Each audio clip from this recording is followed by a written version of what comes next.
Oh, well, good evening, everybody. This is the Bonnie Lake for August 16th, 2022. Let's start by saluting the flag. I pledge allegiance to the flag of the United States of America and to the republic for which it stands, one nation, under God, indivisible, with liberty and justice for all. All right, Madam Clerk, could you call the roll, please? Mayor McCullough. I'm here. Deputy Mayor Carter. Here. Councilmember Baldwin. Here. Councilmember Evans. Here. Councilmember Fullerton. She's here. Councilmember McLennan. Here. Councilmember Swanton. Present. And Councilmember Watson. Here. I'm here. Oh, yay! And Madam Clerk, please mark Mr. Sullivan's party with a black star. He tried to sneak in.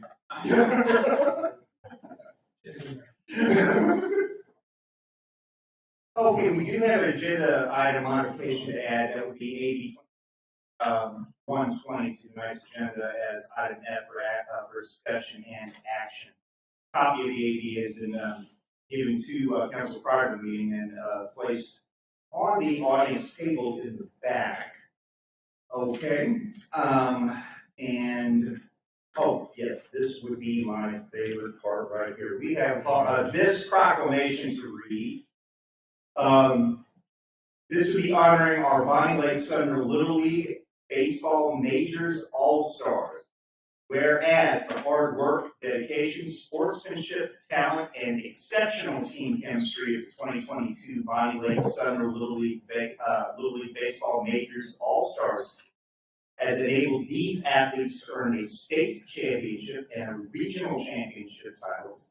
Whereas winning the 2022 state championship and regional championship brought honor to the Bonnie Lake Sumner Little League and the city of Bonnie Lake on the local, state, and now national level.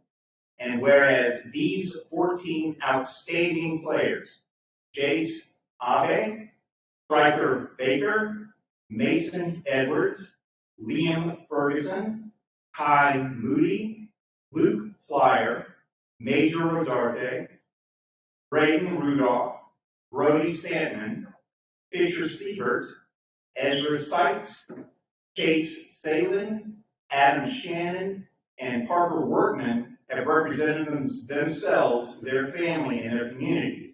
And whereas manager Jess Workman and coaches Scott Sandman, Tucker Baker, and Scott Seibert, and the team members' parents were integral in guiding the team to victory through their unwavering support.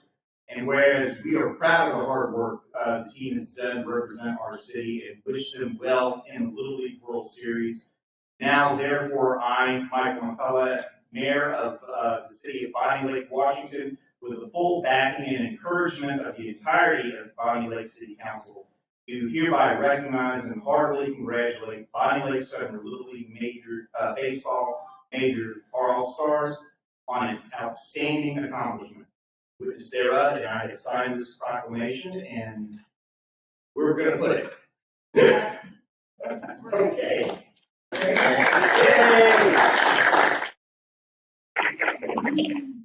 I understand that they're playing Hawaii first. Yeah. Yes, And that's tomorrow at 4 p.m. on ESPN in the West region, which is Arizona, California, Hawaii. 4 p.m. time? 4 p.m. our time? Yeah, Okay. but it's at 7 p.m. Eastern. And is it the ESPN or is it ESPN? Yeah. And Mayor, I might just add, we did also order 2 banners from Sandy Signs, and if they're not up this evening, they should be up tomorrow. Oh, they were. I saw them when I came home. They're very, very nice. And prior to us starting the meeting, talk of a parade when they get back was mentioned. I'm in full favor of that. I hope everybody in the room is, and we can see what we can do about organizing. We did one for the homecoming parade, and it turned out pretty well. Good. So it was just around the high school, but it was a good parade route, so it'd be a good option. Yes, absolutely. Okay. Well, all right. And proclamation. Now on to council discussion. Do we have any discussion from our council members? Councilmember, were you pointing at the deputy clerk? Yes. Thank you, Mr. Mayor. I have a couple things. Thank you so much for the proclamation. That is a pretty cool thing, and I'm excited about that. I want to say thank you to Chief Jeter for your emails in regards to Renaissance Fair and all the issues we're all dealing with there. You guys are mostly our chief as well. I just have a couple questions in regards to that. I saw the response, I think, from John in regards to you're not going to be able to ticket or impound because of our code. So I guess a couple questions. Number one, can't we just do something based upon the signage that's out there, runs out 24 hours at a time or whatever? I haven't looked at the code with it to see what it says, but that's why I'm asking. And if not, do we need to change the code for this and future issues? Yeah, maybe I'll also defer to the chief, but, Renaissance Fair folks themselves are putting their own no parking signs. Little kind of, for lack of a better term, real estate type signs that they're putting along the site out there. And, at least my understanding is that if it's not identified as a parking area code, we cannot cite or tow. Now, certainly if it was impeding traffic, we could impound it. Yeah. In fact, that brings up my concern because most of the emails that I got regarded emergency routes, and there were a couple of family emergencies. One family took about an hour and 45 minutes to get out of the crowd to get down to Good Sam. And so I don't know if anything was done about that. It seemed to me that Saturday did seem to be a bit unusual as far as the traffic. It was backed up all the way down to. I think it was Saturday. Yeah, Saturday was just amazing. Something happened, but as far as emergency routes, we can discuss with years or something along those lines as to what maybe we're doing. You're talking about emergency routes for citizens? Emergency routes or emergencies or emergencies. I heard that it all. Amazing amount of time to get out of here. I would venture to guess it was a lot quicker than an hour and 45 for them. Yeah. Because they can go on the shoulder and down the middle, and they can make their own route basically. Plus, we have the emergency department right here in the city now, which helps. But to your question, Deputy Mayor Carter, as you're aware, the event is in the county. Most of the parking problems were in the county on Old Buckley Highway there, for just past the Angeline. People were parking anywhere they could. Probably the worst it's ever been that I ever remember. Yeah, the middle Saturday is typically the worst, and this was the worst of the worst. So what in essence what happened is they oversold the tickets and didn't anticipate and they allowed walking. So you had people parking in neighborhoods off the Locust. As far as the church on Locust, people were parking there. The gravel lot behind the PD was full, Target was full, Marshall's, Red Robin was full, everywhere was full. It took somebody like 2 hours to get out of the Grand Fair parking lot. So we are having a meeting tomorrow to discuss the traffic plan with Pierce County. They made some suggestions to the Renaissance Fair. The Renaissance Fair is contemplating not selling walk-up tickets, which I strongly suggest they quit contemplating not to do that. But they definitely understand the impacts it has on the city of Bonnie Lake and are trying to make corrections. And it sounds like the county understands too.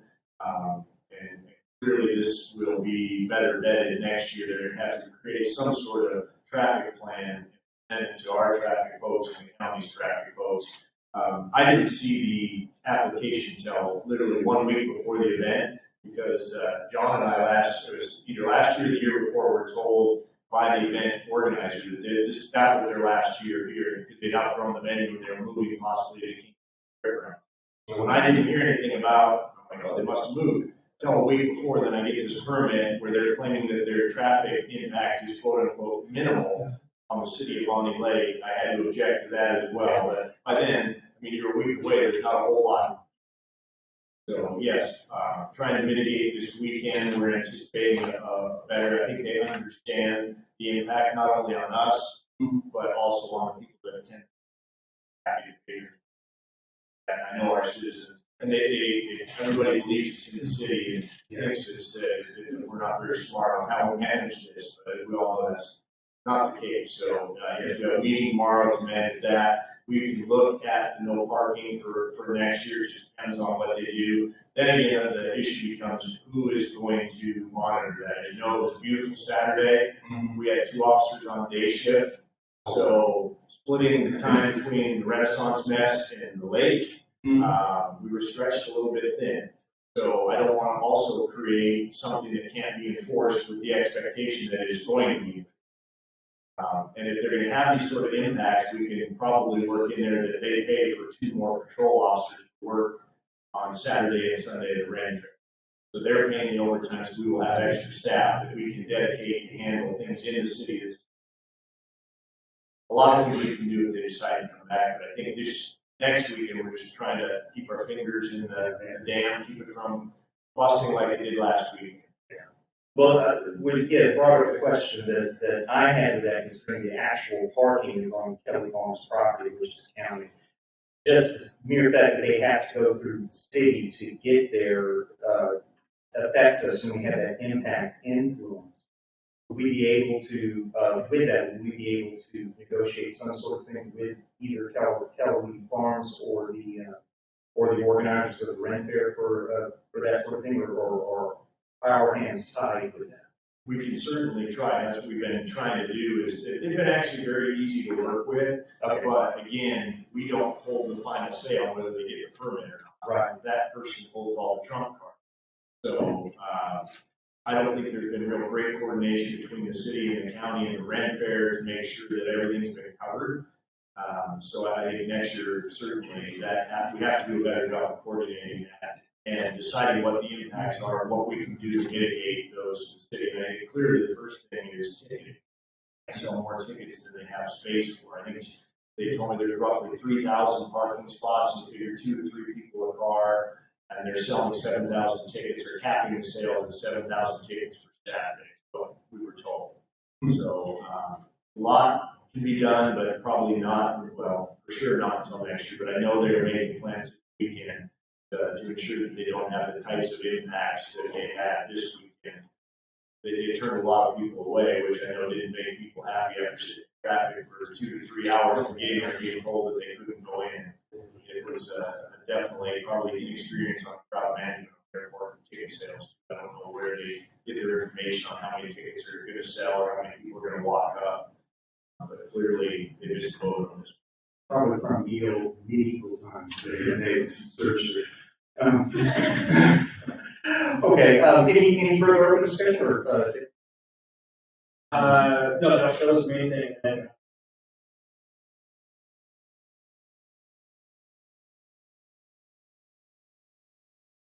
where are we? Well, where we stand there is as a temporary measure, and I did a lot of research on how it may affect the budget, but I did. Dina, Ms. Burke, has graciously accepted an interim appointment for city attorney as we speak. As I'm discussing it with Ms. Ryerson and John as far as where we have to go with that. It would be because, Kathleen is gone for the rest of the year. There is money that can go with Dina being full-time city attorney, and then what we have to look at is our prosecutor's office, and perhaps contract if there is any sort of overflow. And I plan on coordinating with Dina and Josh on that as far as what we need to do for extra funds for that. But through the end of the year until the next biennium starts, that was the solution that I had, that they would be there. And I know many of you were asking what what would a full-time city attorney do? Well, between now and at least December, we will have an example of that to see what we can do. And perhaps if, we can work it into a balanced budget, but if we can't, we can't. But, from now until, December, we have, Gina working, interim city attorney. Yes, What is the plan for getting the contract back? Because that's what the council is, give me what contract? getting the contract, city attorney on board again. Oh, Because we all voted not to add that position. no, yeah, what you did is vote to not add it as an FTE for next year's budget. That's not the contract that we have going right now. That would be something that we can address, with next year's budget, but, as we speak, unless, put something together to put forth a new, for a contract, attorney, I went through the code to appoint, the interim. I get that, but we've been dealing with this since February. We still don't have an RFQ out for a contract attorney. Mhm. And we're, the onboarding process, like Kathleen laid out in her email, quite extensive, so. Yeah. But I would imagine you'd have to get something together for that, because the motion that was voted upon had to do with, an FTE for next year's budget. It didn't have to do with the contract. Right, but do you have a plan in the next 4 months to have an RFQ out, so on January 1st, we have a contract attorney again? Okay, I see what you're asking. No, we haven't pulled one out. Okay, because that's Kathleen laid out, that's the extensive process, the onboarding, all of that I believe would be more than just, someone giving 2 weeks notice at another company and being our full-time city attorney, or not full-time, but our contract city attorney come January 1st. I just want to know what the time frame is for getting that RFQ out for that position. Well, we can certainly put the RFQ out, and to answer your question, we don't have a say yet, but that's not. It sounds like that's not even the intent. What? Sounds like that's not even the intent. It wasn't the intent until you brought it up, but because I probably, I'll discuss it with our city administrator and we will get an RFQ out. Yeah, I did not think that was part of what was voted on. Was the city attorney? There's that function, right? Position, per se. Oh, it's a position. It read code. Well, there's a function, but there's no law for a city attorney, right? Is that? Well, if you read the code says we have a. Yeah, but and I'm sorry, I don't mean to sound, but a city attorney is actually designated in our code as an appointed officer in the city. As far as. So there's an actual slot in the FTE allocated for a city? There would be what we would be Is doing. there today? What's that? Is there today? I And don't think there is an actual slot for to pay a city attorney it's. in the FTE chart as an employee, right? Okay. Not necessarily as an appointee, but as an employee. It's not a title thing we're looking at, it's a personnel thing, right? Well, It would be a personnel thing, but if you're appointing, it's kind of like how Mr. Human was appointed as yeah, but there's a slot. an interim. There's a slot for his attorney, Okay. right? I don't know. I'm trying to. It's, I'm assuming, and I would have to Ryerson, more, but the money that we had allocated for our contract city attorney Sure. would be the money that we would be using for the hourly pay that Ms. Burks would be getting. Well, I don't know. But a slot, I don't know about. Right, because I'm thinking it's more of a professional services thing where you need this function, you need a city attorney, so that's the function, and you have monies for that, and you're gonna pay, whatever you're gonna do to make that happen. But it's not an actual, like, FTE, it's a city attorney that's getting, benefits and all this kind of stuff from the city. No, it would be that, the prosecuting attorney that we have, who's also the deputy city attorney, who's a full-time employee getting the benefits there, that's not changed.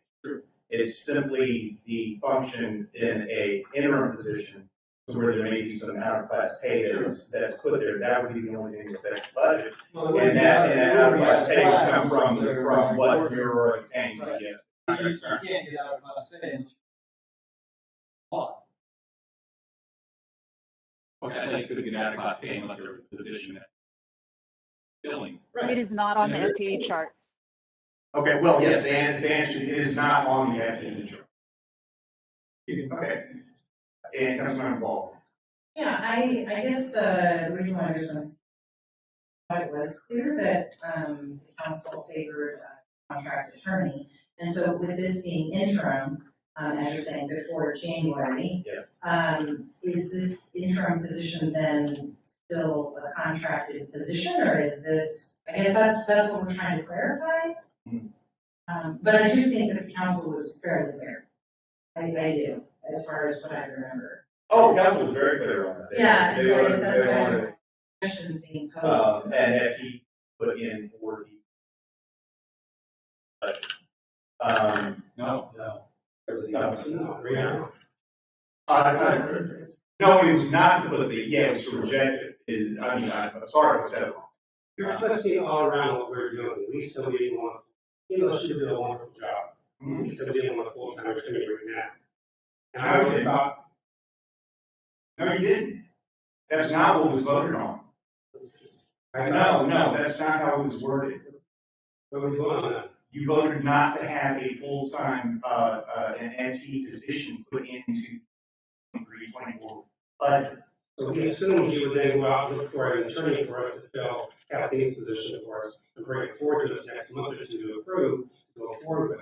But what you're doing right now is you're creating a position for her to do as an attorney, and come January and tell us what a great job she's doing. I council money, so we should make her a full-time attorney, because that's what she wants to do. That's not what we want you to do. So you're making it difficult for our city to run properly by having her fill in that position. She already has a full-time job as it is. Well, I'm not going to argue with you here on the record. Councilmember Watson, that is not what I'm trying to do. And it would be, believe me, everything that I'm doing would have to do with the city running better. It's not twisting words, it's not putting in, but I did vet the code thoroughly. There is, the way that it goes, we can appoint an interim position. No, clearly there's not, Mr. Mayor. Clearly we've established that there is not a city attorney position available for you to put a full-time. Okay, let's do this, okay? I'm not gonna be here next week. I will probably be here, I will be by the, I'll be available by laptop, but we table this right now so that we can get that particular question answered. I was under the impression that, that we could. Now, the thing about it is that the mayor does have the power to appoint him out for county approval. I can do it up to 12 months. For existing position, you can invent a position. But a city attorney, okay, see, that's where the distinction is. Salary chart versus code. Exactly. You see, because the city, City Bonnie Lake has had a city attorney since Bonnie Lake has been a city. Yep. So it's not like we're creating a position. Well, it is if you're putting somebody in it. You know, you can, again, it's a functional thing. But we You have- have to have a city attorney. Yes, we do, and we did until our city attorney decided to give her notice and give us 6 months notice. Which is a contract position, which is. I didn't see any distinctions between contract and full-time. If I could read what we voted no on. Okay. If the council does not authorize the addition of the position to the FTE chart, the city will pursue a bid for contract attorney services to be presented at a later date. That's what I thought we were doing. Oh, okay. That's also. Oh, well then, okay. The initial Read that, and Yeah. we will definitely have the RFQ with it, and start pursuing it, because I'm not going to go against what the narrow the county voted for. Or, I'm sorry, not the county. Yeah, the initial background, the entire background summary is as part of the biennial budget process. The FTE chart is updated and adopted. The current city attorney is through contract with Haggard and Ganson.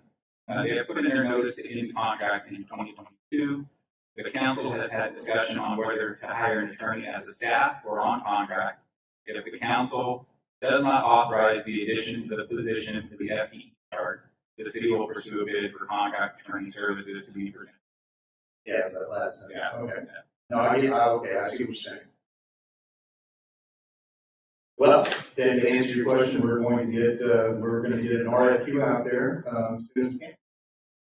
All right. Oh, I'm sorry, Councilman Watson, go ahead. I'm a captor of things. Break number 2 of my questions, I have, thank you very much.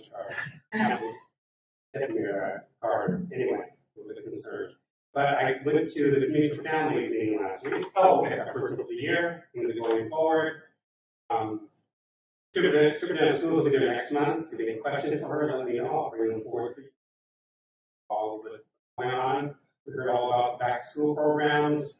They put together each and every backpacks for the students.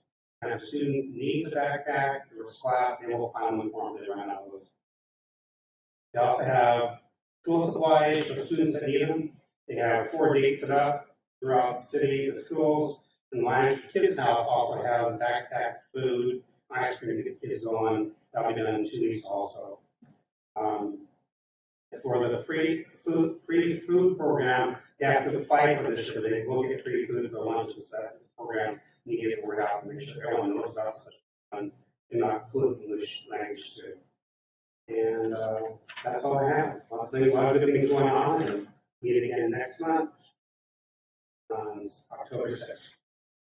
All right, thank you, Councilmember Watson. Councilmember Redmond. I just wanted to thank Councilmember Watson for being on Tuesday and Councilmember Baldwin for sitting in for me on finance. I appreciate the both of you for jumping in on short notice. Thank you. We're glad you guys are on vacation.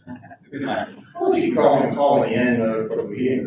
Okay. I mean, I enjoyed the experience of it. It's been a while since I've been on the phone. okay, do we have any further? Councilmember Swanson. Yeah, no, I would like to thank you again for the little explanation there. You know, that's quite an enormous accomplishment of that organization. Also, natively a board member of that. It is very, you know, we've never been Pierce County, never. Oh, I think it is. And that's Bonnie Lake's name all over, it's clear as Bonnie Lake's under the league, the whole area, you know, great organization, very inclusive. And actually, all the managers that you named, organization. All the Challenger League also, that's, so, you know, they will take in disabled folks and different things in different areas, not, of course, what they're doing today, but they have all different programs for, you know, female, male, all that kind of stuff. Yeah. It's a very inclusive organization, so it's a great win for the city of London, clearly, an opportunity for, you know, you and others to really champion those folks out there and take advantage of really a great opportunity for the community to come together around the unique opportunity, you know,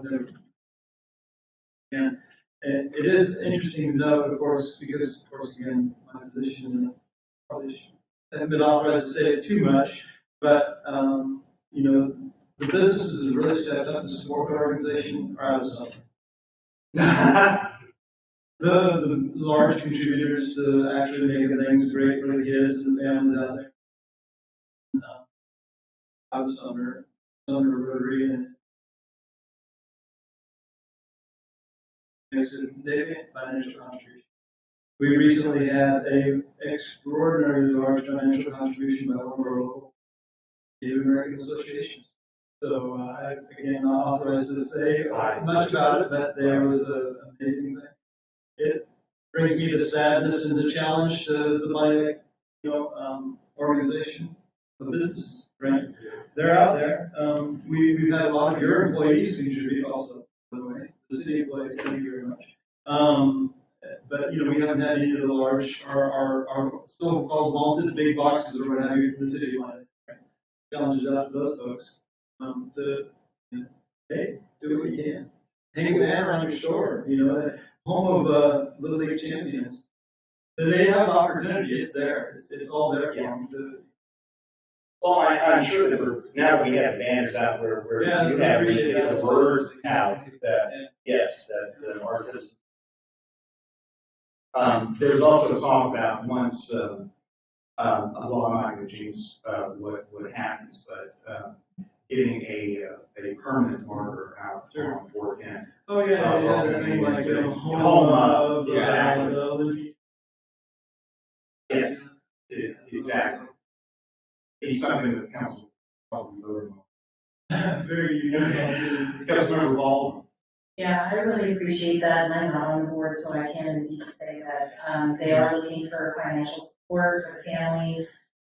They, fronted much of the money to make sure that they can make it and make it, as far as they are right now. And even in, their regional championship, they're just the comeback kids. I mean, it was 8-0 and 6 innings, right? So that is quite a comeback. And so, that would be great to see more of the box stores and some of the businesses finally step forward. Thank you so much to the employees that have contributed to that, because that really means a lot to the families. Yeah. I can just piggyback off that. Right. Started in Washington, Oregon, Florida, California, and now they're in. Yes. So it's not just, hey, we need a few teams here. They travel They- 10% of the states already, Yes. beating teams Yes. left and right. And first time. Well, with that being said, and I know that because, well, I can't say I researched that, right, put the word out there, and Mr. Brodovich, kindly reminded me, or he didn't remind me, he actually taught me, that we cannot contribute, we as a government, but what do you think we could do to get more of the word out besides the 2 banners that we have out there? Get it to the businesses. David's probably your expert, right? And all those, you have resources like that you can't financially contribute or. It is an opportunity, it's before you, and, you have an opportunity to capitalize on it as once in a lifetime event. Oh, absolutely. We will, There are some options, and having a representative of the Little League financial side at maybe a concert in the park, or the rest of the concert in the park with a table taking donations for the team would be good. And just after every set, after every song, just, hey, while you're here, Little League team needs some support. Yes. Come up and see them and get a Little League sticker and support your team. That is good. Yeah. Mr. Mayor, Yeah. get a parade, can you please bring it to one of our meetings? That's 14 before meeting. Oh, absolutely.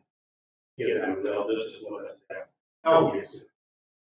And we'll put you in at the head of the program. You will represent the council. Okay, let's see. Do we have any other open discussion?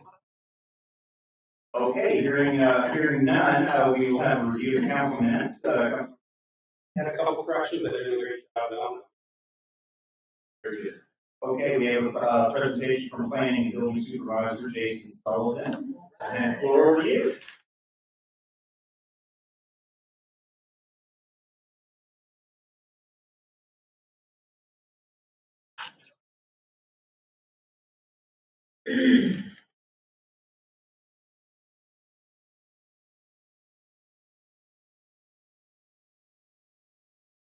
And that's why, as I said in the agenda, we're not going to walk through the policy gap. If there's a question, I would gladly answer it. But just the gap analysis, when there's a gap, is 40 pages. The whole document's like 140 pages, which I just gave you a link to. So we know it's a lot. We just want to put it out there for the like that kind of reading. On those nights that you have insomnia. So, like I said, tonight is kind of, we want to give you a really brief plan update. There's been a lot of discussion. Kind of policy framework, how this is going to work. And also kind of just provide you an opportunity to ask questions regarding the policy. So the kind of presentation goals are kind of overview of the state and regional county planning framework that we're required to operate under, identify some key issues and topics, provide an overview of the policy gap analysis and Just briefly, on the screen, you'll kind of see the overview of the framework. So at the top, there's the Growth Management Act, then there's the Puget Sound Regional Council, countywide planning policies, then the city's comprehensive plan and development. Our comprehensive plan and development regulations have to be consistent with all three of those documents above us. And they all kind of build on each other and kind of get broader. So the Growth Management Act, as I said, was passed back in, and it contains what they call optional elements. So the mandatory elements are your land use element, housing, transportation, capital facilities.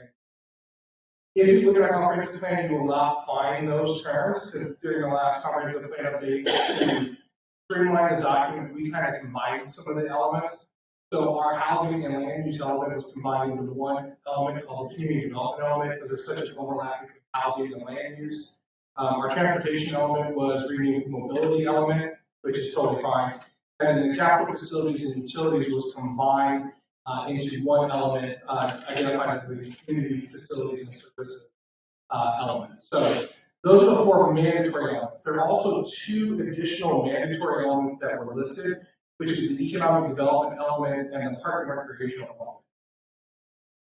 Those elements are listed under the statute as mandatory elements. There's a provision that says unless the state makes funding available to do those elements, then you don't have to do those elements, which is why the state is making $125,000 available to the city so that we have to update the housing elements for the new standards of the House Bill 1220. So right now we do have an economic vitality element, mainly because we need to respond to things from the Puget Sound regional level and the countywide planning level, and also Parks and Rec because we need it for our RCO. So while the state has a mandate, they are there to cover other requirements. There are also optional elements, and you'll see those on the green one. The green ones are ones that we've adopted under the optional method, and that's our centers plan, our implementation plan, the East Town Sub-Area Plan, the Cultural Parks and Heritage Plan, and the shorelines. We would have to, if we didn't adopt it in the comprehensive plan, we would have to adopt a separate whole standalone S&P. So for regulatory consistency, we just put it in as a chapter in the comprehensive plan. When we do our periodic update, we will not be touching that shoreline element because it's on its own cycle. The three in purple are the optional elements specifically listed in state law. We have really not adopted any of these. We do have an environmental stewardship element that has taken the place of the conservation. What's the difference between the recreation that we're not doing and the parks and recreation? I don't know. Okay. I think what it is when they amended 7070 to add the parks and recreational element and not fund it, they didn't go back into 080 and remove that as an optional. Because that was originally listed as an optional element when the GMA was passed in the early 90s, and then they added the Parks and Rec as a mandatory element. I don't think they ever did that.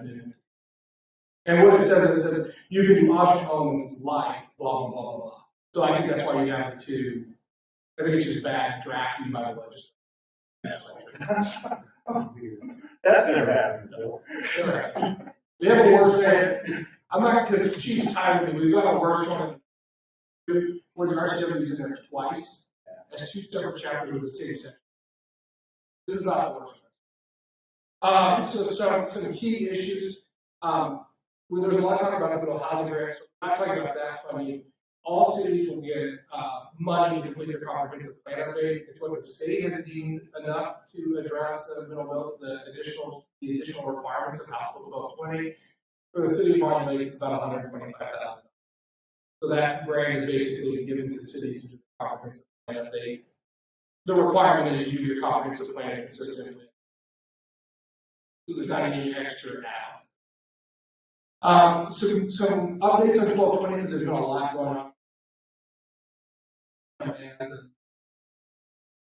I've been having lots of conversations with Pierce County about the income bands. They're still trying to figure out the methodology. There's a couple different approaches. One is looking at I think we call it option A, which looks at kind of a percentage of your growth going forward. Under that, there was about, they're broken down by income band, 0 to 30, 30 to 50, 80. There's about 400,000 units in there that we would have to add. A recent development that came out this morning, talking with Pierce County, they're thinking about allowing us to group those below 80 into one income band. So it would still be around 400. If that were the case, depending on how the view by vintage is taken, we may be able to count some of that. So that's still an ongoing process, but it's looking somewhere between 400 to 800. Option B has a much higher pressure, but this county's not looking at using option B, they're looking at. So a lot more to come on that. That's why I don't have a lot of slides, because it's still going to be vetted out. So we should know more early in January, but it's not looking as bad as I originally thought it was. That's good news. 1717 is just as a requirement that we use some tribal participation in planning efforts. We have to make sure that we invite the tribes to provide comment. And there's a possibility that under that statute, we could request interlocal agreement with the city. We're still trying to figure out how that's going to work. Consultants looked at it, and we're still not 100% sure how that's going to work. Yeah, like with would it be the tribes that abut the city, or is it the tribes that are in Pierce County? It's the tribes we invite. It's the tribe. Well, we already provide notice to pretty much every tribe, and whether it's both federal or tribes and state. House Bill 1717 talks about those with ceded lands. So it's going to be any tribe that was part of the Medicine Creek treaty back in the 1800s that ceded tribal lands. So we're definitely talking to off small shoots. And whether or not they want to integrate into this planning provides that opportunity. We're still trying to figure out. And Councilmember Baldwin, did you have a question? Well, that was my question. Oh. Cut your hands up. Yeah. So the noticing thing, I think we've already got. I'll always take a position that I notice.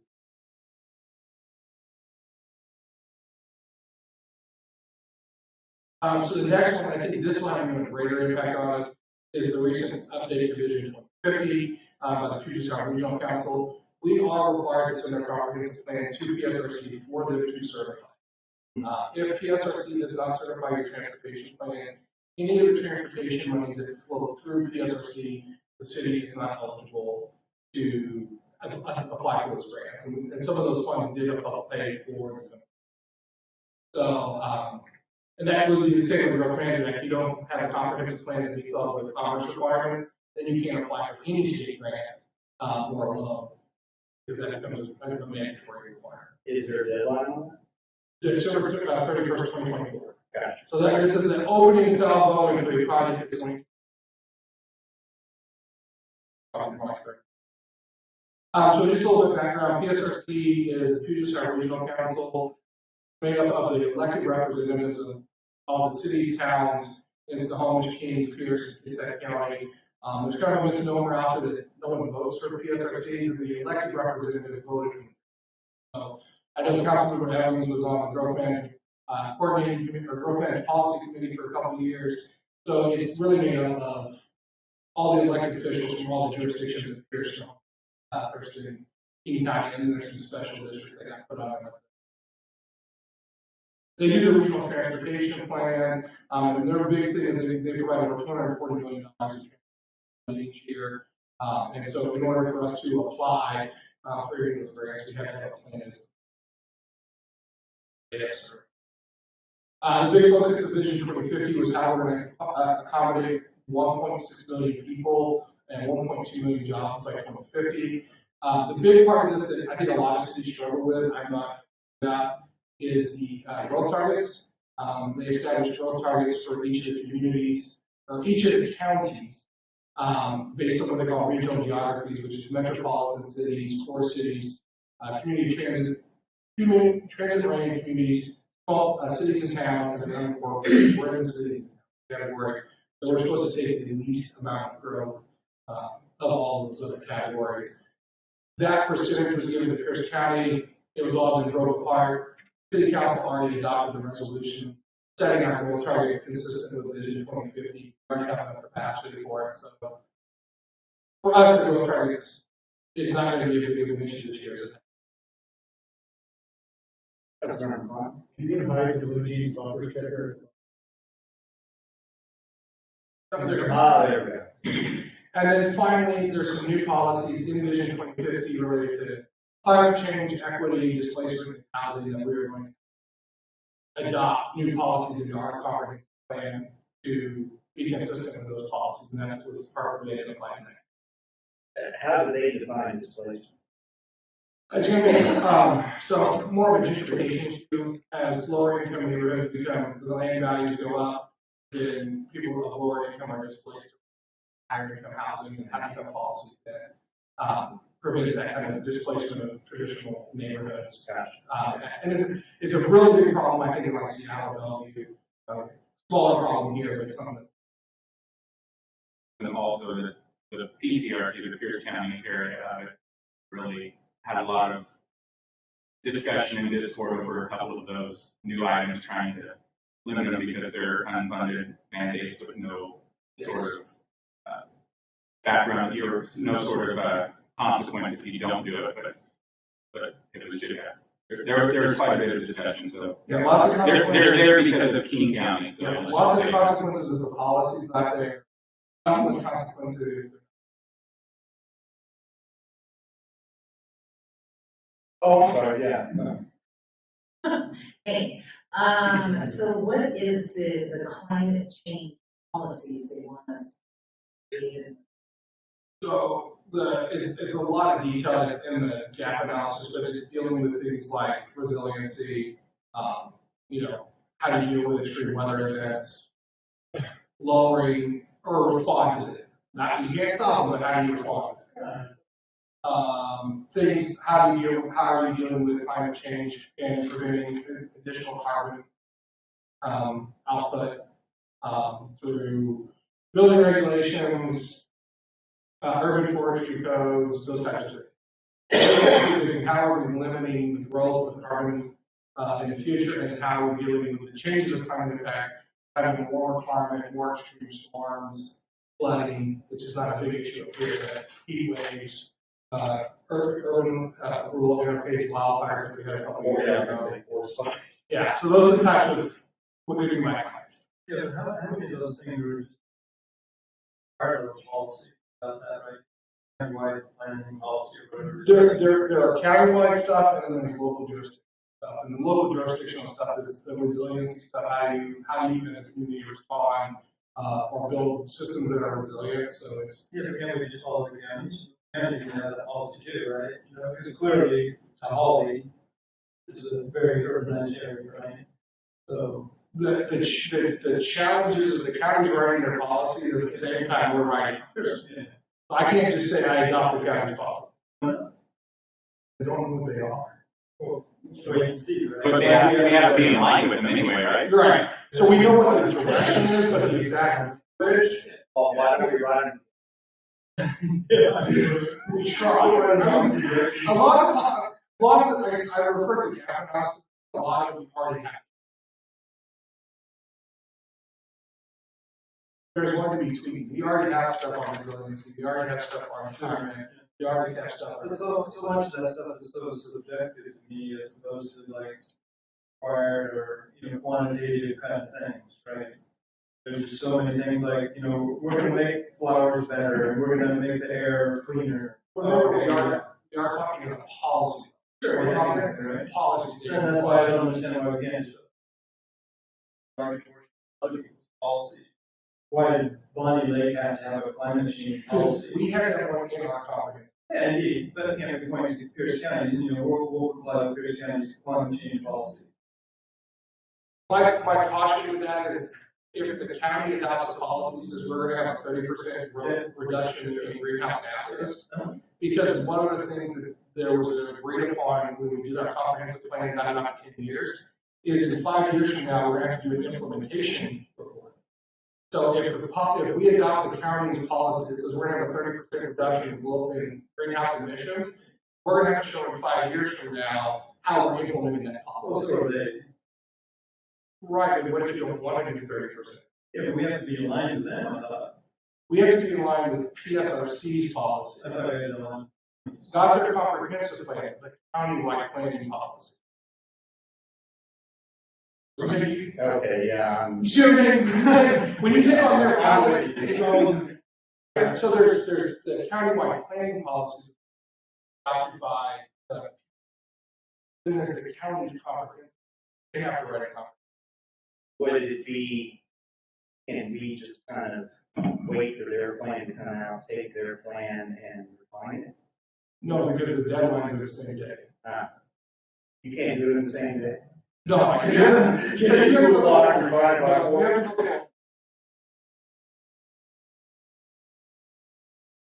Right, well, you know where I'm trying.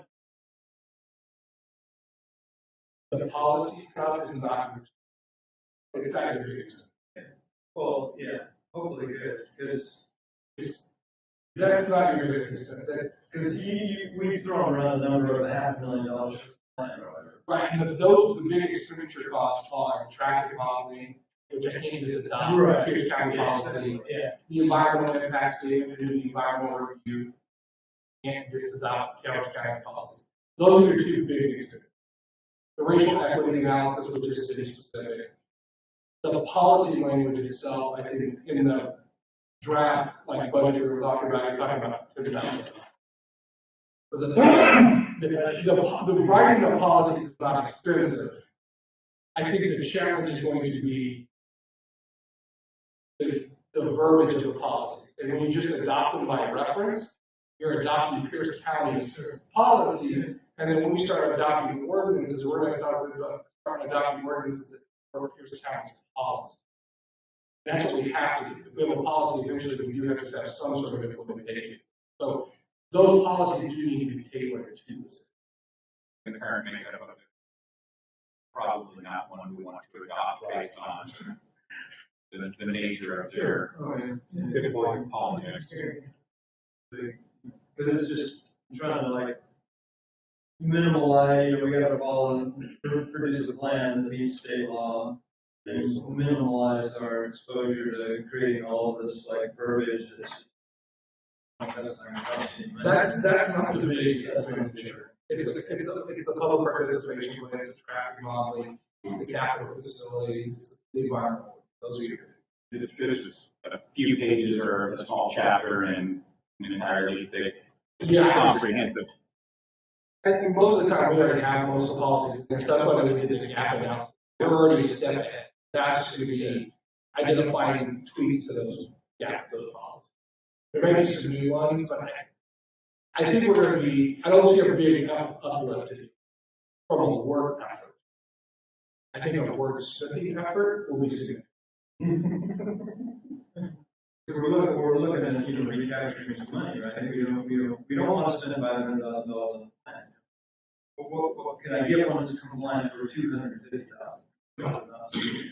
And why not, right? Because there's X number of hours, like you're talking about. Right. The traffic analysis package is going to cost you whatever 1,000 hours of work. Yeah, that's your big expenditure. Is the traffic analysis and the environment. And the capital facilities. That's your big goal.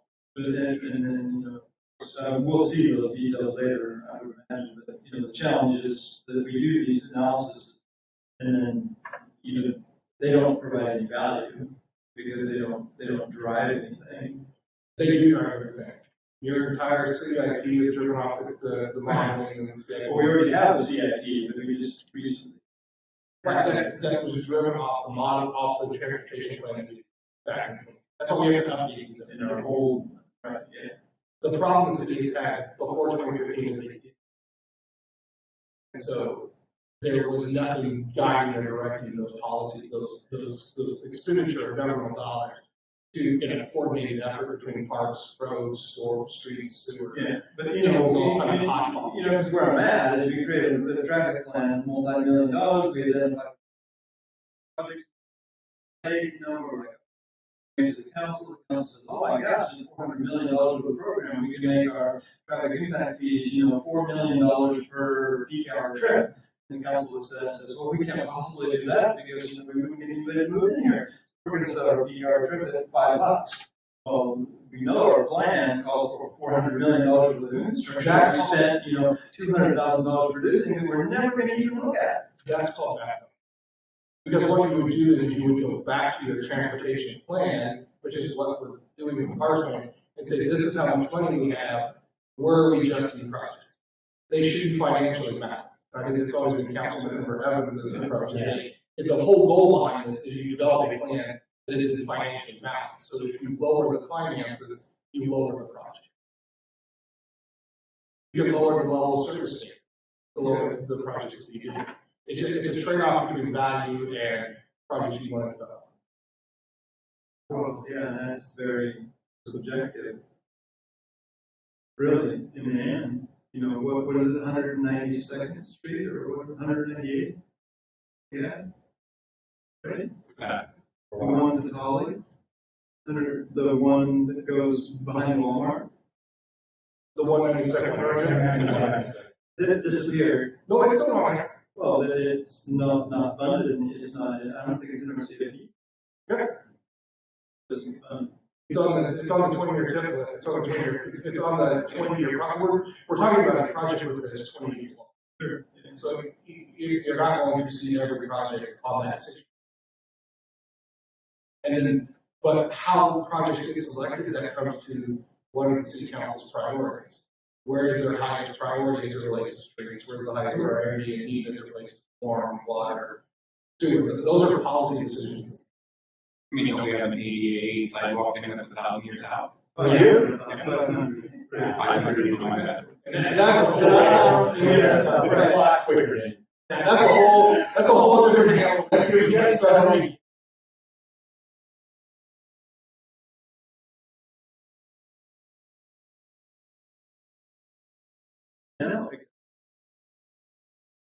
I have a problem with that, but if we're gonna do that, then we should spend $500,000 to teach to the test.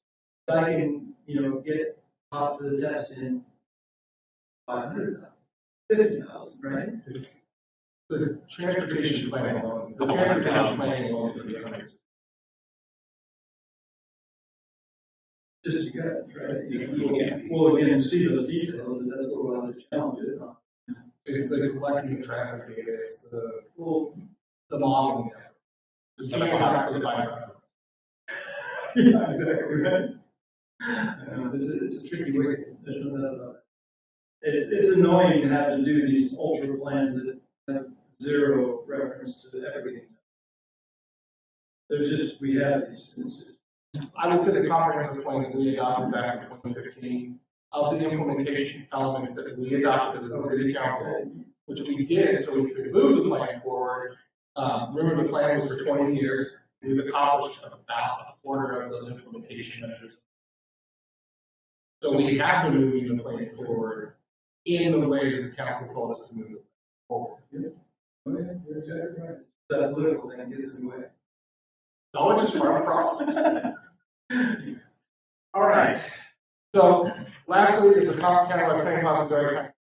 These pretty much implement the MPPs. Once you're consistent with the MPPs, you would be really pretty much as consistent with the county-wide planning policies. I'm not as concerned about the county-wide planning policies, and such that the only way you get really challenged on this is on an appeal. There's no one that's certified to really see. There's not the same type of, we have to submit a plan to the PCRC for them to certify our plan as it is with the state and the regional. So while we're there, we have to be aware of them. Most of the times, because the CPPs had to adopt and be consistent with the MPPs, once you're consistent with the MPPs, there might be a little bit of a wrinkle. I think the biggest wrinkle that came out of the CPPs was that we had to show our work, which is why we did the gap analysis, because we're just trying to have a column on there of what we did. Therefore, we were able to show our work. So I'm not, this one of all of them is not really my biggest concern. Who would be appealing? Anybody in the public. Okay. Or special interest groups. So Future Wise could appeal your comprehensive plan, Attract could appeal it, County could appeal it. Like I would shield always. Anybody in the city could appeal your comprehensive plan. It's pretty much open. Department of Commerce to do it, so it's who could appeal is very wide and broad. Yeah. Is fiber optics included in the utility? 2050? I mean, in the sense that, yes, there's fiber optics and it's provided by a non-governmental. Oh, We talk about telecommunications at a high level. And they're not obligated to share data with the. okay. It just seems like that's something that could actually benefit, Yes. you know, a city or a community. But you can have policies about how you deal with allowing people to connect utilities to poles or to facilities that speed up the deployment of those kinds of things.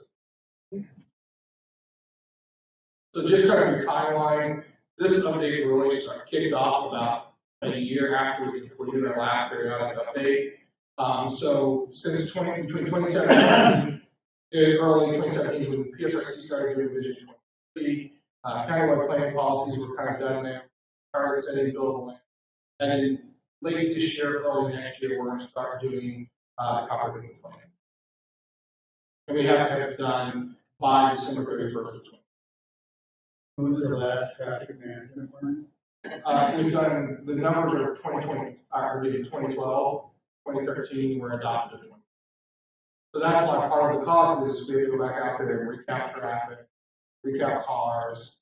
So the last time we paid that study down was 2012. Yeah. This is a cost, a recurring cost the city's gonna have about every decade. The state legislature pushed us back to a 10-year window. So it used to be 8, it was 10 years originally, and then it went to 8, now we're back to 10.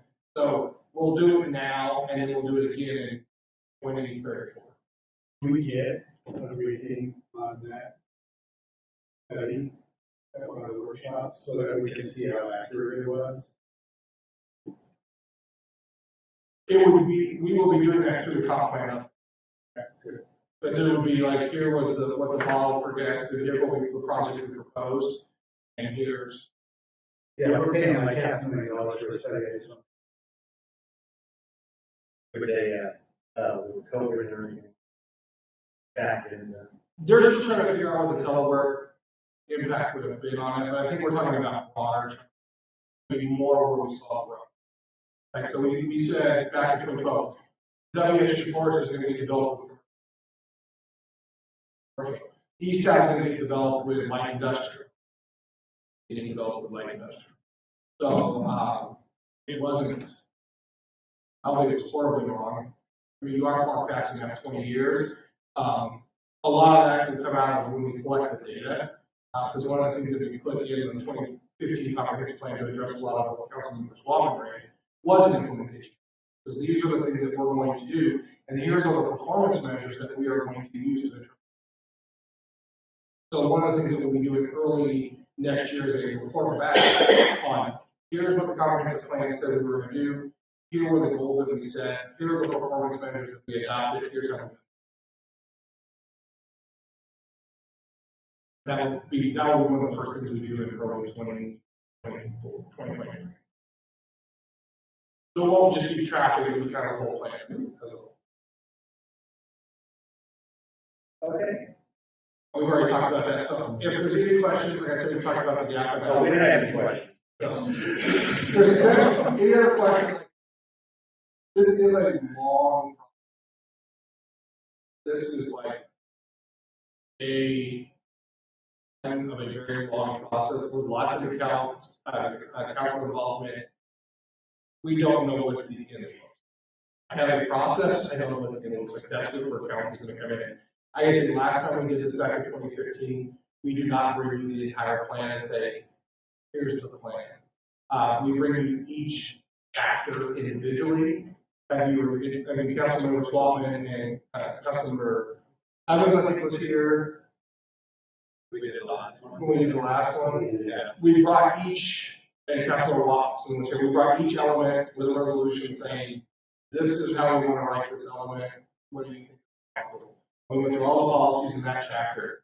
We take about 8 months to adopt the comprehensive plan.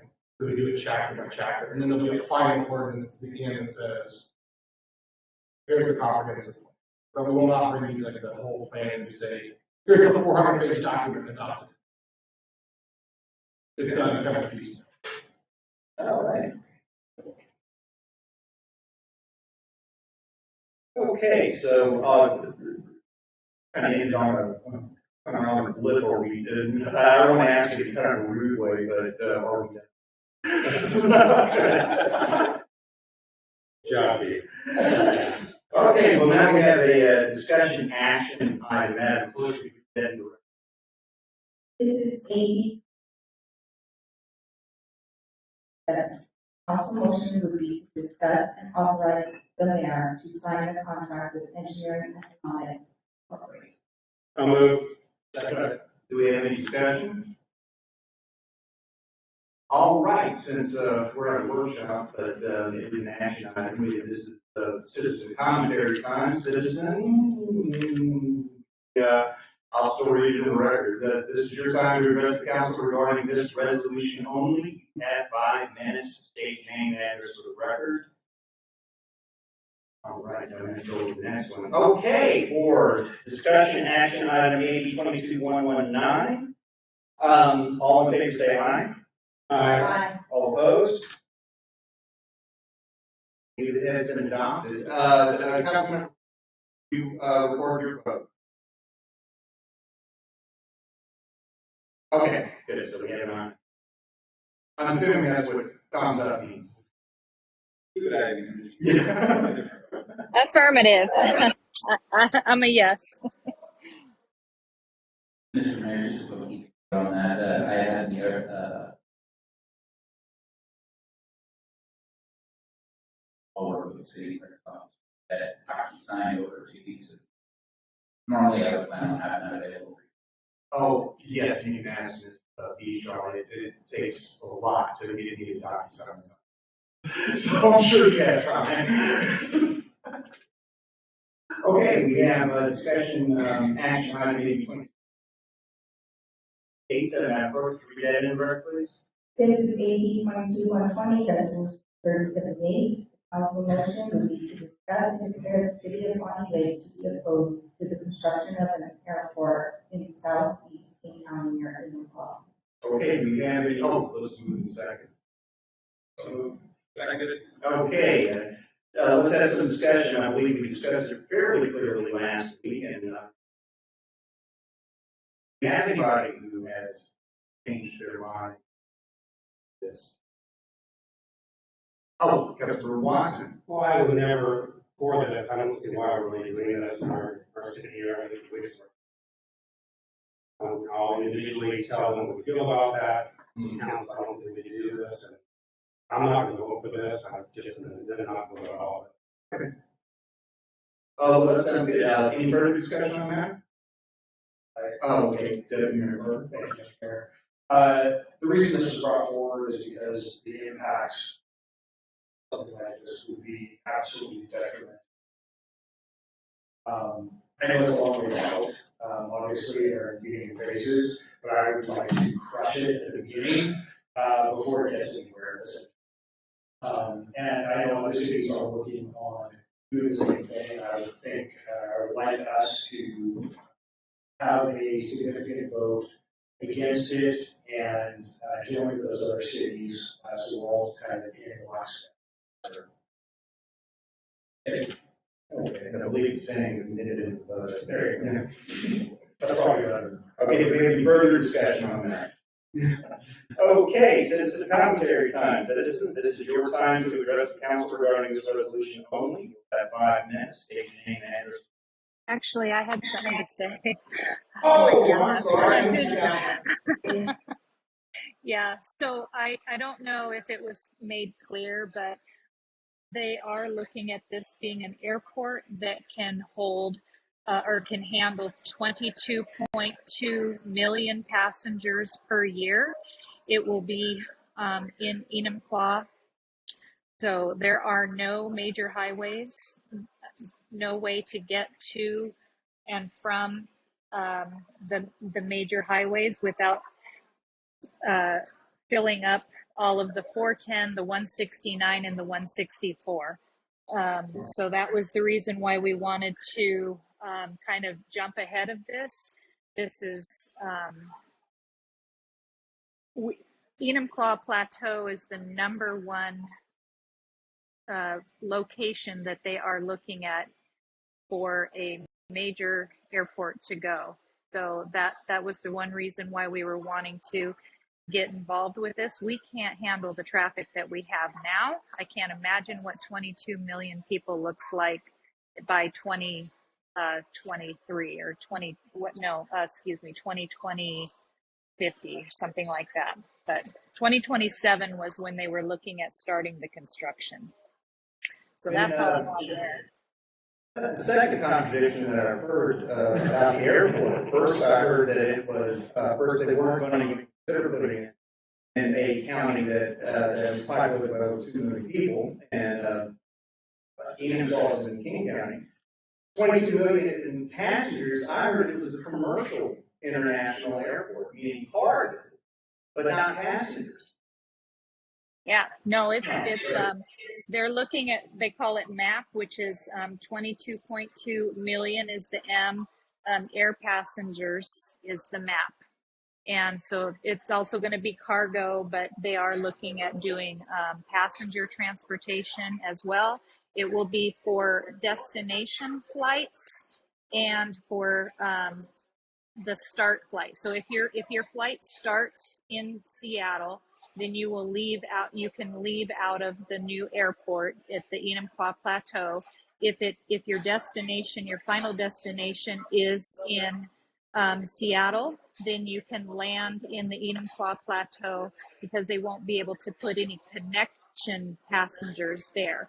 So they're saying there's 40 million people that are going to be displaced by 2050 when they reach their peak for Seattle Airport and Boeing, or the Payne Field. That means that those 40 million passengers need to find a place to go.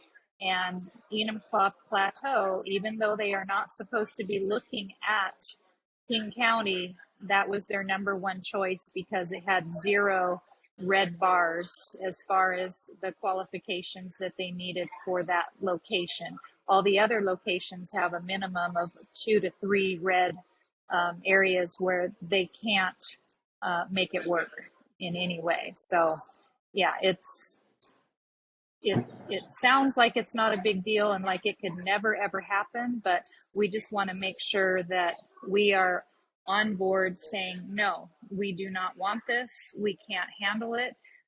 We're talking about 6-lane highways on the 410, possibly. I mean, I don't even know how the people can get through Bonnie Lake, Enumclaw, and Auburn to get to an airport. Build a roundabout. Yeah, we'll put a roundabout. A new overpass over the top. Thank you for the elucidation. That really was informative. Hey, Councilmember Baldwin. Yeah, I just want to say thank you to both for bringing attention to this. And I know that Enumclaw City Council, as well as their mayor, are looking at other municipalities to create a united front to send a pretty solid message. And so I know this is still kind of in the beginning work, but I think very much that we need to nip this in the bud and send a very clear message as no for all of us in the area. Oh, So yeah, thank you. I was approached on that. I think they did. Yeah. So thank you. Okay, are we ready to take to a vote? Okay, on discussion action item AB 22-120, resolution 3078, all in favor of being opposed, say aye. Aye. Aye. Now, we have 6 ayes. Councilmember Watson, you said you were abstaining. Okay. I believe you have to state the reasons why you're abstaining. Oh, okay, yes. Okay, any nays? All opposed? Okay. Can I clarify? Are you abstaining or just not voting? I wasn't going to vote, so I can do what you want to do. I believe it's abstaining. Yeah. Can't just not vote. Well, I guess you could. if I all the time, if I don't vote, I don't vote, actually, yes. Oh, okay, yes. If I abstain, thank you for reminding. I'll decide that when it's counted. It's pretty funny. Okay.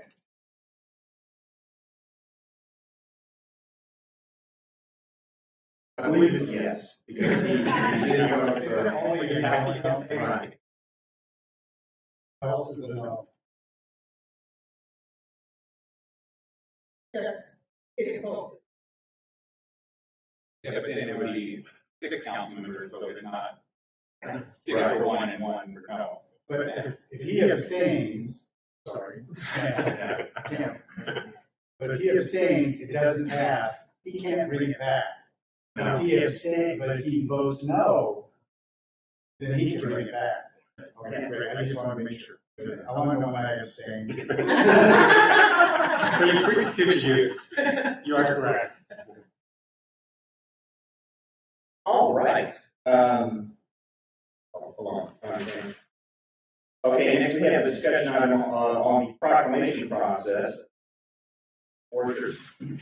Thank you, Mr. Mayor. This was brought forward, timely, we had a proclamation. There's been some proclamations that the council has not been in favor of. So I want to bring this forward as a discussion item to try and figure out how should we move forward. Do we need 2 templates? One that says council is good, whatever, one that says just mayor is doing this. And if so, how do we know when council is good? Because a lot of proclamations. So those are kind of the issues with it. I don't know if anybody has any ideas on how to do that better, but at this point, my thought is just to have 2 separate templates. I don't know, 3. A council only, mayoral only, and a council mayor. I think council would do it properly. I don't know. Always did, I don't know. It's always been the mayor's proclamation. And I ran the code and did not see any reference to proclamations. So can't answer you right off that. And I wrote 500 on that anyway. But actually, a different reporter brings up points for the processes. I know some of these proclamations, such as the one that was read tonight, timeliness is very much a factor on us getting these in. But it does seem like the proclamations come in rather quickly, like without notice to or proper notice to the council to be able to get input in. We've had proclamations that have been put up to be proclaimed a couple, 3 days before the actual meeting. And I'm wondering if there's something that maybe we can do about that. If time is not a concern, time of yes, like we put a delay on or something. So that we can discuss it before we actually have it. Okay, I'm sorry, Councilmember Ball.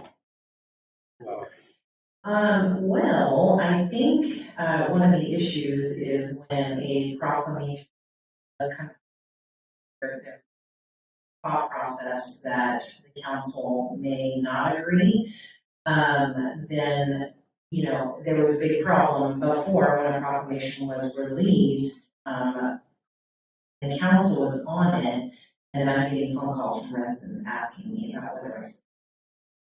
And so I think that created unnecessary difficulty in trying to navigate that.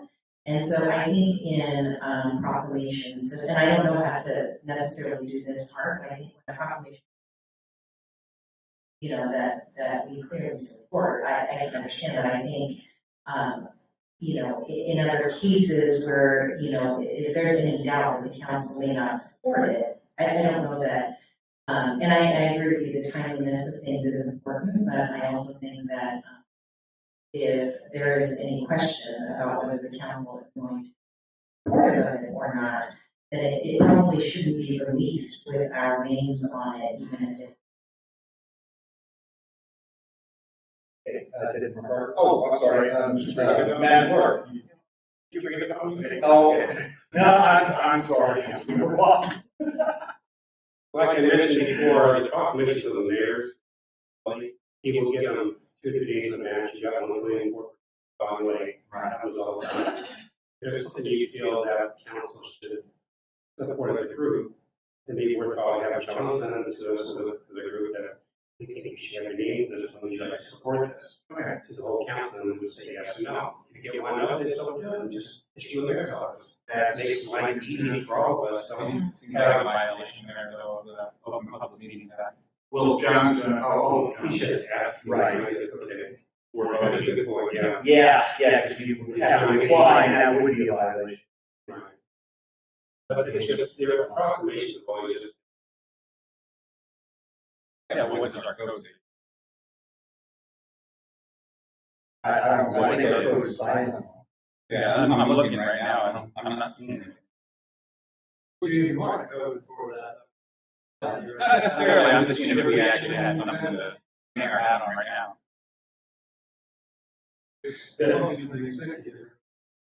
that's could be concerning is if it's, well, I think the council would or would not support something. So somebody goes, oh, I think they would, and then the council doesn't. Try to eliminate as many problems as possible beforehand.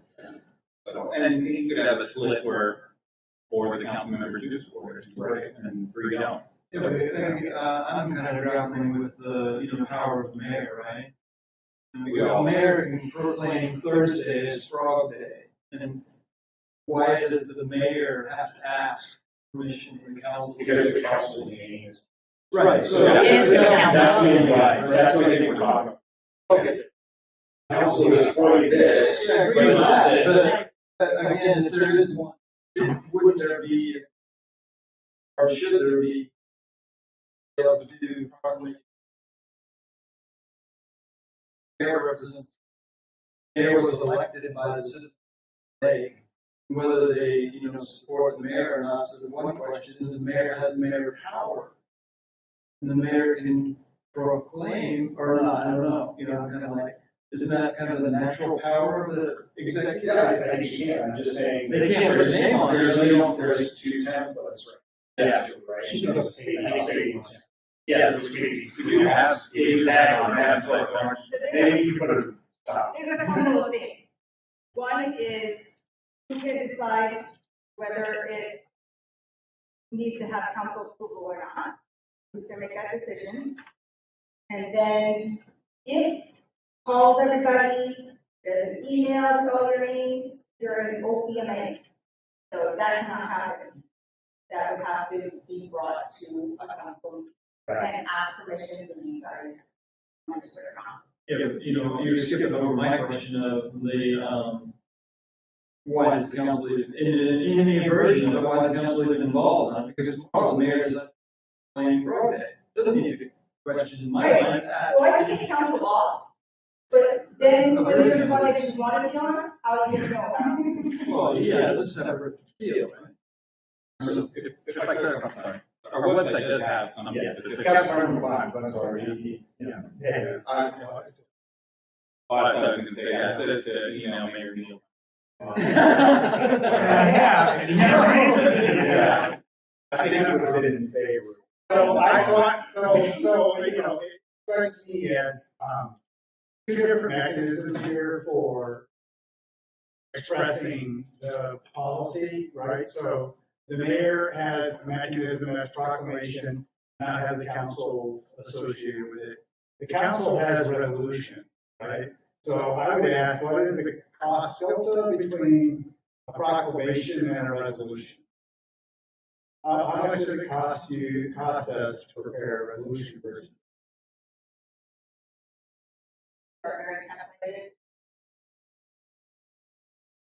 So resolutions are cheaper? Well, I can do a resolution without the proclamation. There you go. All right, so what I would propose is that when the council wants to support an issue, they get to vote on it, and it's very clear who supports it and does not. And that alleviates all the problems with campaign season resolution. And then proclamations are solely the mayor's position. So like tonight, the city council could pass a resolution about vinyl privilege. That's within our powers, right? And we can do it and be very clear that the city council did it, as opposed to trying to coordinate and violate the OP, whatever that will. OTMA. Yeah, about, getting our name on Tuesday. So I propose that that's the easy button, right? Resolution for the council and proclamation. One difference though is that you guys have to give it to us like a couple of weeks in advance because we have to sign up. According to the website, you're supposed to do this 3 weeks with proclamation as well. The website does say proclamation is an official document issued by the mayor to bring recognition, awareness, or appreciation to issue, cause, milestone, or noteworthy event that is relevant and important to Bonnie Lake. Proclamations are strictly honorary and not legally binding, and then it goes into the how to request it, but it does say please submit a minimum 3 weeks before it is needed to allocate time to consider and prepare. Would that be citizens who have to do that, or what about the council of government itself? Wants to do it? That's the portal for citizens. Yeah, this is on our website. It's not our code, it's our direction on our website. Oh, that's my goal. Well, it sounds pretty clear to me that, that proclamations should not have the council on it at all, right? Is that what it seems like that's what we're kind of gathering. Yeah, and if we want to write something, well, yeah. I think we can do a little hybrid here at the end of the proclamation. Ask if anyone has any discussion, maybe, and it would just be a affirmative in support of it, and if you don't support it, you don't have to say anything. But we can just say, if it were tonight and you read that and see that thing, good luck with Bonnie Lake Little League, and we all said that, and we can tag that support. With the understanding that it would only be the mayor on proclamation. Yes. So, Yes. yeah, does that answer your question, or did you have? Okay. The only problem with having a discussion is making council meetings longer because we're discussing every single item now. Every item. For proclamation?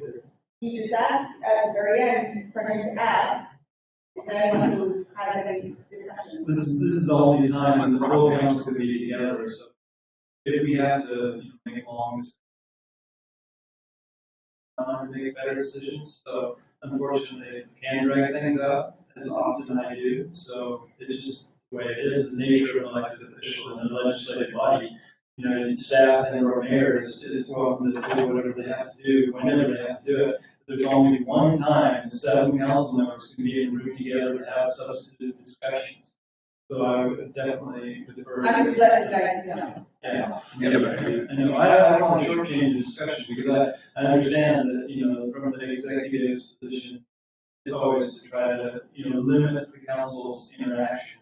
So we have to push back on that, frankly, and make sure that we have the time that we need to make good decisions. And my suggestion was just council discussion at the end of the proclamation, which we read once a month, once every other month. Okay. Yeah, I agree with Councilmember Swatman, and I do like your suggestion, Councilmember Evans, of just giving an opportunity if anybody did want to say. Mr. Kim, did you hear that? Oh, okay.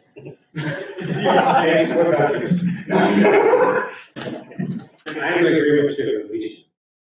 Okay. We should. Well, all right. Hi. Still here. So I was just like to say that if my name's going to be put on something, then I want to have a say-so. So if you're going to put council's name on something, then we need to have a discussion about a proclamation. If my name's on it, I want to know about it. I want to know why it's being put out there, and I want to have a wholehearted discussion. And if we just take off city council and anything that states city government, as well, which is, I believe, in the first paragraph of proclamations, because we are city government. So we need to remove anything that would refer to city council. And then otherwise, you know, we could have two different templates, one where the council does get to vote, and then one where if we're not going to have the council vote on it or we don't agree with it, then just say it's the mayor's. But it should have all city governance removed from those particular proclamations. Well, I can tell you, it's got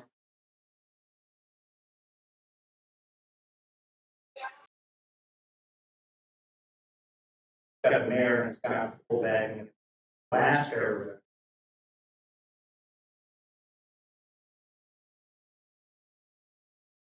Okay. Are we through the discussion?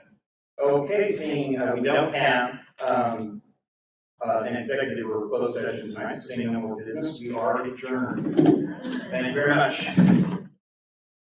See you.